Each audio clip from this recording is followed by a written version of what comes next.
இந்த ஃப்ரூட்டோட பவர் உங்ககிட்ட இருந்துச்சுன்னா உங்களால டைம் டிராவல் பண்ணி ஃபியூச்சருக்கு போக முடியும். இன்னைக்கு நாம டோக்கி டோக்கி நோமி தான் பார்க்க போறோம். அதாவது டைம் ஃப்ரூட். இது ஒரு பாராமீசர் டைப் டெவில் ஃப்ரூட். இதோட யூசர் கொசுகி டோக்கி.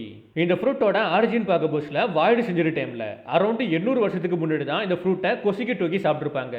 இது ஒரு ஏசியன்ட் ஃப்ரூட், அதுலேயும் குறிப்பாக எக்ஸ்ட்ரீம்லி ரேரான ஒரு ஃப்ரூட். ஏன்னா இந்த ஃப்ரூட்டோட பவர் மூலமாக உங்களால் ஃபியூச்சருக்கு ட்ராவல் பண்ண முடியும். ஸோ அப்படி தான் கொசுகி டோக்கியுமே 800 வருஷத்துக்கு முன்னாடி இருந்து ஃபியூச்சருக்கு ட்ராவல் பண்ணி 30 வருஷத்துக்கு முன்னாடி வந்திருப்பாங்க.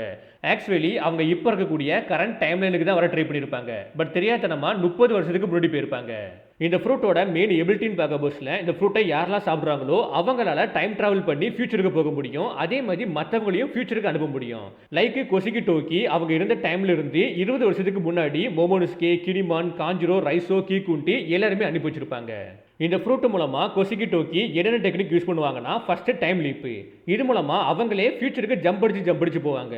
எந்த அளவுக்கு ஜம்ப் அடிக்கிறாங்களோ அந்த அளவுக்கு அவங்க எனர்ஜியுமே ட்ரெயின் ஆகும். ரெண்டாவது டைம் டிரான்ஸ்ஃபர். இது மூலமா டோக்கி மற்றவங்களை ஃபியூச்சருக்கு அனுப்பி வைப்பாங்க.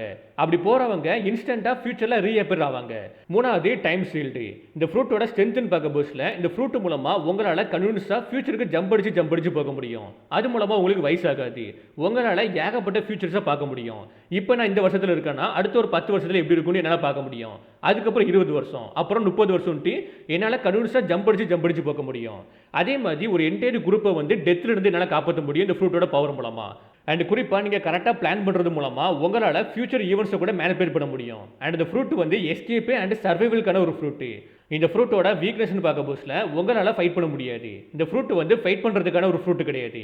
அதே மாதிரி இந்த ஃப்ரூட் மூலமாக உங்களால் ஃபியூச்சருக்கு மட்டும் தான் போக முடியும், பாஸ்ட்டுக்கு போக முடியாது. அண்ட் இந்த ஃப்ரூட் மூலமாக உங்களால் ஹிஸ்ட்ரியை வந்து டேரெக்டாக சேஞ்ச் பண்ண முடியாது. அண்ட் குறிப்பாக ஒன்ஸ் இந்த ஃப்ரூட்டை யூஸ் பண்ணிட்டீங்கன்னா நீங்கள் இந்த வேர்ல்டில் இருந்து கம்ப்ளீட்டாக டிசப்பியர் ஆயிடுவீங்க.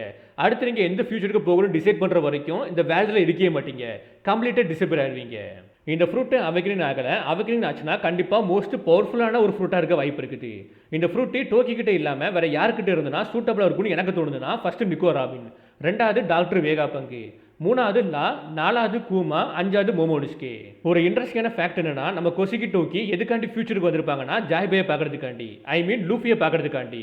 பட் தெரியாதனமா 30 வருஷத்துக்கு முன்னாடி போயிருப்பாங்க. அங்கே கொசுகி ஓடனை பார்த்து லவ் பண்ணி கல்யாணம் பண்ணி 2 குழந்தையும் பெற்று எடுத்திருப்பாங்க. ஸோ அதுக்கப்புறம் அவனோட பையனை வந்து மோமோனுஸ்கே வந்து கரெக்டாக 20 வருஷத்துக்கு அப்புறம் அனுப்பி வச்சிருப்பாங்க. ஏன்னா இந்த டைம் வந்து ஜாய்பே வந்திருப்பான்ட்டு.